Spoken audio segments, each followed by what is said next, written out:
La même fonction, selon qu'on lui change son ensemble de départ ou son ensemble d'arrivée, peut devenir une application injective, une application surjective, une application bijective. Et c'est ce qu'on va voir avec cet exercice. Et aussi un exercice bonus que tu pourras télécharger gratuitement avec le lien dans le commentaire. Mais avant toute chose, on va commencer par revoir le cours pour être sûr que tout est bien fixé et quelques exemples pour que tu comprennes bien comment ne plus te tromper sur comment montrer que c'est injective et surjective. Donc tout démarre avec deux ensembles non vides. Alors j'introduis un terme qui est un hors programme, mais il n'est pas compliqué, il est au programme des 5e aux États-Unis, donc c'est pas délirant. C'est le concept de relation. C'est quand à tout élément x de e, f associe 0, 1 ou plusieurs éléments de f. Et ça en fait tu l'as vu plusieurs fois. Par exemple, quand j'ai la droite x égale 2, bah ici le 2 il associe plusieurs éléments, plusieurs images, il a une infinité d'images. De même quand tu as cette fonction là, tu vois qu'ici le moins 1, ben, il a deux images. Et donc ce n'est pas une fonction. C'est les exos que tu faisais, on te disait montre est-ce que c'est une fonction ou pas. Et là tu vois que ce n'est pas une fonction, ce qu'on appelle une relation. Quand ça associe 0 ou un élément de f, c'est une fonction. Donc, par exemple, l'exemple que j'ai donné dans une autre vidéo, quand on prend la fonction ln de x, on voit qu'ici moins 1 n'a pas d'image. Mais par contre, voilà, les autres ont une image, donc 0, un élément. En revanche, quand j'associe exactement un élément, ça devient une application. Et c'est pour ça que ln, en fait, c'est une application de R plus étoile dans R. Mais ce n'est pas une application de R dans R, parce que moins 4 n'a pas d'image. Quand j'ai une application et que à tout élément de F, tout élément de... Alors là, une fois qu'on a ça, là, on raisonne sur l'ensemble de départ. Maintenant, pour passer de injective et surjective, on va avoir réfléchir sur l'ensemble d'arrivée. Si tout élément de l'ensemble d'arrivée a au plus un antécédent, dans ce cas-là, elle est injective. Et on peut l'avoir de deux façons aussi, deux autres façons. F de x1 égale f de x2 implique x1 égale x2. x1 différent de x2 et différent de x2 implique f de x1 est différent de f de x2. Surjective, c'est tout élément de l'ensemble d'arrivée admet au moins un antécédent. Donc pour tout y de f, il existe un x tel que y égale f de x. Et on a aussi l'image par e, c'est l'ensemble d'arrivée. Et quand j'ai injective et surjective, je suis bijectif. Là, c'était il existe au plus 1, il existe au moins 1. Les deux réunis, c'est il existe un unique. Quelques exemples pour bien voir avant de faire l'exercice. Les fameux exemples avec les patates. Ça, c'est une relation qui n'est pas une fonction. Pourquoi ce n'est pas une fonction? Parce que tu vois qu'x1, il a deux images. Donc à partir du moment où il y a deux images, c'est pas une fonction. En revanche, ici, c'est une fonction. Parce que tous les éléments de l'ensemble de départ admettent au plus une image. Mais tu vois qu'x3 n'a pas d'image. Donc, ce n'est pas une application. Parce que pour une application, il faudrait que tous aient une image. Ici, j'ai une application. Pourquoi? Parce que tous les éléments de l'ensemble de départ admettent une image. Tu vois qu'ici, x2 et x3 ont la même image, mais ça pose pas de problème. Ce qui compte, c'est que l'ensemble de départ n'admet pas, un élément de l'ensemble de départ n'admet pas deux images. Mais par contre, un mec de l'ensemble d'arrivée peut admettre deux antécédents. Mais dans ce cas-là, ça veut dire qu'elle n'est pas injective. Parce que y2, il n'admet pas au plus un antécédent. De même ici, cette application n'est pas surjective. Pourquoi? Parce que y4 n'admet pas d'antécédent. Et pour être surjective, il faut que chaque élément de l'ensemble d'arrivée admette au moins un antécédent. Et ça, ce qu'il ne faut pas confondre, c'est f qui est l'ensemble d'arrivée, et f de e qui est l'ensemble image. L'ensemble des images est inclus dans l'ensemble d'arrivée, mais tu as l'égalité quand tu es surjective. Et ici, tu vois qu'f de e, c'est pas grand F. Ici, j'ai une application qui est injective et pas surjective. Pourquoi injective? Parce que tous les éléments... Déjà, c'est une application parce que tous les éléments admettent exactement une image. Et que quand je prends l'ensemble d'arrivée, un antécédent, un antécédent, un antécédent, un antécédent, zéro antécédent. Donc j'ai bien 0 ou 1. Donc c'est une application qui est injective, mais pas surjective. Pourquoi? Parce que y5 n'a pas d'antécédent. Ici, j'ai une application qui est non injective et surjective. Pourquoi? Parce que tous les éléments de l'ensemble d'arrivée admettent au moins un antécédent. D'ailleurs, on voit qu'ici F2 et F, c'est la même chose. Par contre, elle n'est pas injective parce qu'Y2, il admet deux antécédents. Et là, tu vois que par exemple, j'ai F de X2 qui est égal à F de X3. Et ça n'implique pas que x2 égale x3, parce qu'ils sont différents. De même, j'ai x2 qui est différent d'x3, mais ça n'implique pas que f de x2 est différent de f de x3. Donc je n'ai ni lui, j'ai les contre-exemples de ça, il existe le contraire. Ici elle est bijective, pourquoi? Parce que elle est à la fois, c'est une application, tous les éléments de l'ensemble de départ admettent exactement une image. Ici j'ai f2 égale f, tous les éléments de l'ensemble d'arrivée admettent au moins un antécédent. Ils admettent au plus un antécédent parce qu'il n'y en a aucun qui en a deux. Donc elle est à la fois injective et bijective, et en fait on remarque que tout élément de l'ensemble d'arrivée admet exactement un antécédent. Donc c'est la bijectivité. Voilà, ça c'était l'exemple pour comprendre d'où ça sort. Et là on va voir avec une fonction assez classique, x carré, et tu vas voir qu'en fonction des ensembles de départ et d'arrivée, ça va être parfois une fonction, une application, injective, surjective, etc. Donc pour rappel, un x carré, elle fait ça. Schématiquement, évidemment, hop, voilà. Et on veut savoir ce que c'est quand on est de R dans R. Alors quand on est de R dans R, déjà première question, ça va être, déjà, quoi qu'il arrive, ça ne sera pas une relation. Enfin, ça sera forcément une fonction, parce que, enfin c'est une relation, puisque une fonction est une relation, mais ça serait une fonction parce que tous les éléments, tous ils admettent 0 ou une image. On n'a pas deux images à un moment. On va voir qu'à un moment on peut avoir 0 image malgré que le truc est défini sur R. Ici je suis de R dans R. La question c'est est-ce que c'est une application? Bah oui, puisque tous les éléments de l'ensemble de départ admettent exactement une image. Donc, pourquoi? Parce que pour tout x carré appartient à R. Donc c'est une application de R dans R. Maintenant, est-ce que elle est injective? Si je prends ici 4, il admet deux antécédents dans R, parce que je suis de R dans R. Donc elle n'est pas injective. Est-ce qu'elle est surjective de R dans R? Non, parce que si je prends moins 5 par exemple, ou ici moins 4, comme ça n'est pas de solution réelle, moins 4 n'a pas d'antécédent. Donc elle n'est pas surjective de R dans R. Donc ici, j'ai une application, c'est une application de R dans R, mais elle est non injective et non surjective. Qu'est-ce qui se passe si on change les ensembles d'arrivée et qu'on garde le même ensemble de départ R? Si je vais de R dans R-, moi maintenant mon ensemble de départ c'est R.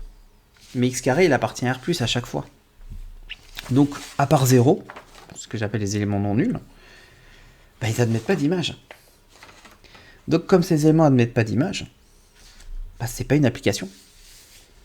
Parce qu'ici j'ai pas tous les éléments d'ensemble de départ x qui admet une image dans R-. Donc c'est une fonction, parce que ça admet 0 image, à part 0 qui a pour image 0.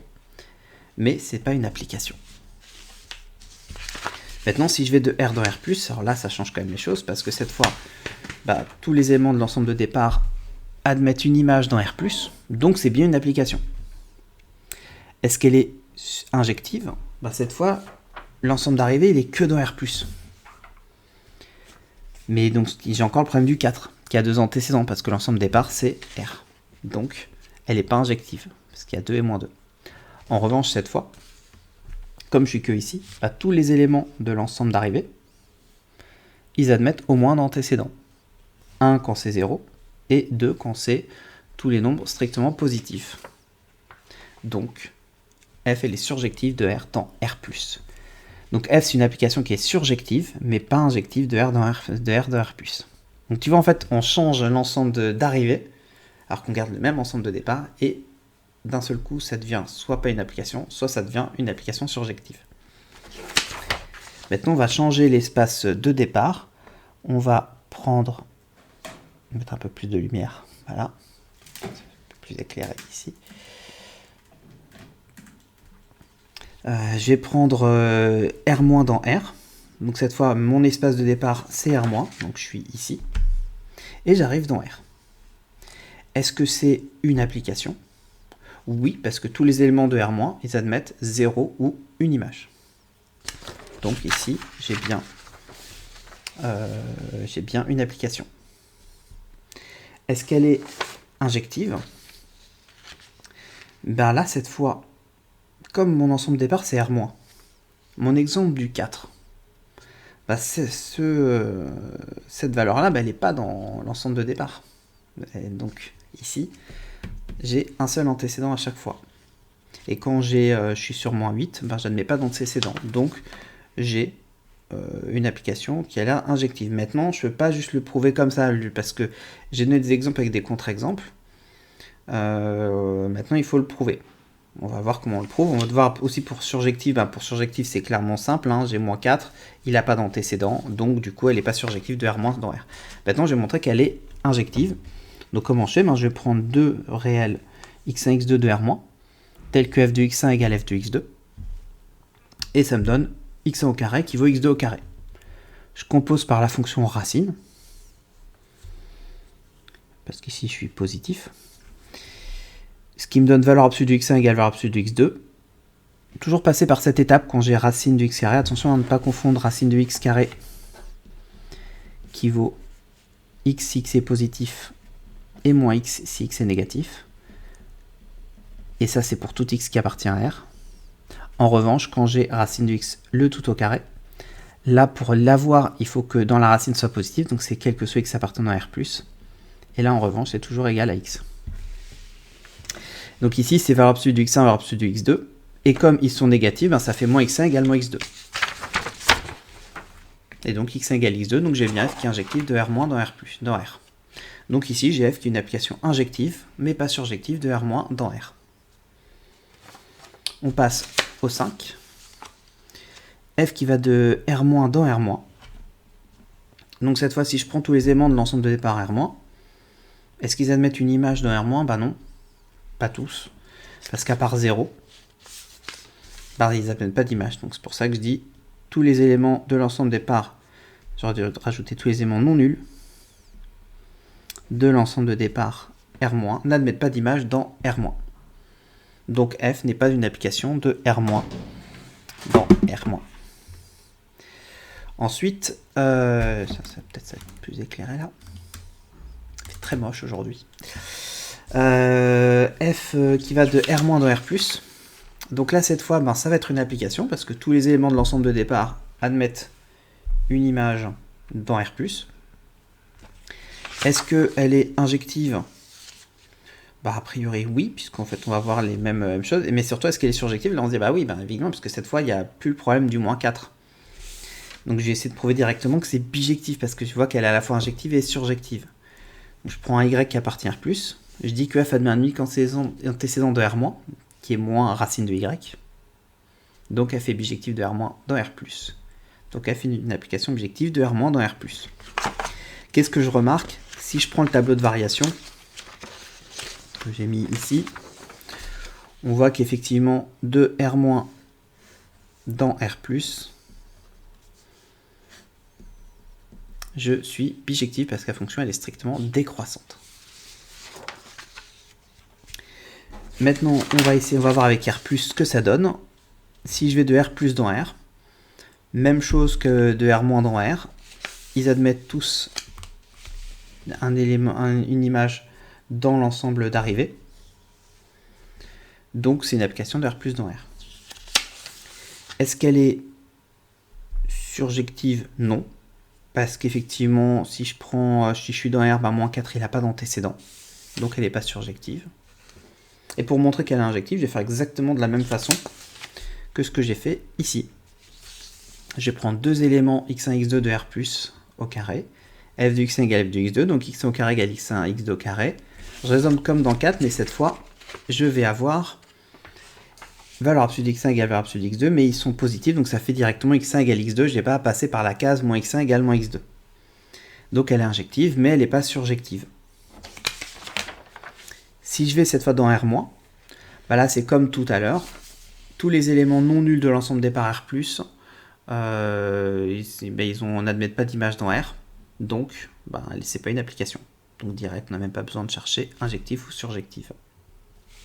Et enfin le dernier, R+ dans R+, bah là je vois que ça va être injectif, de la même façon que dans le 7, mais que ça va être aussi surjectif parce que cette fois il n'y a pas la problématique du -4. Donc je vais aller directement vers le bijectif. Pour tout y de R+, f admet un unique antécédent dans R+, racine de y, donc f est bijectif de R+, dans R+. Et j'ai mon application bijective de R+, dans R+. Et si tu remarques Ici, l'ensemble des parts R+, l'ensemble des parts d'arrivée R+, j'y retrouve la bijection qu'on voit avec la fonction. Parce que oui, pour montrer que c'est bijectif, il y a une autre méthode. Et ça, c'est une méthode qu'on verra dans la vidéo 11, je crois, de la playlist des applications. Où on voit que la méthode pour montrer que c'est bijectif, il y a la méthode toute simple, c'est la méthode avec les calculs. Ici, je t'ai rajouté un exo. Ici, tu as une application qui va être ni injective ni surjective. Donc avec un bon petit exemple où on prouve qu'elle est, on voit qu'elle n'est pas injective et on voit qu'elle n'est pas surjective. La correction ici, là, qui fait 2 pages, tu peux la télécharger gratuitement avec le lien en commentaire. Elle est très sympa. Et prochaine vidéo, on va rester sur tout ce qui est injectivité, surjectivité, puisqu'à la prochaine vidéo, on va avoir 3 exercices pour montrer que F est injective. Et la vidéo d'après, ça sera pour montrer que F est surjective. Et après, il y aura d'autres vidéos pour montrer que c'est bijectif. Donc, on va être sur cette thématique encore pas mal de temps. Donc, n'hésite pas à t'abonner pour ne pas rater les vidéos. N'hésite pas à partager à tes potes pour faire vivre la chaîne. Et si tu veux avoir le document, le lien est dans les commentaires. Il fait 75 pages. Allez, ciao, bonne journée!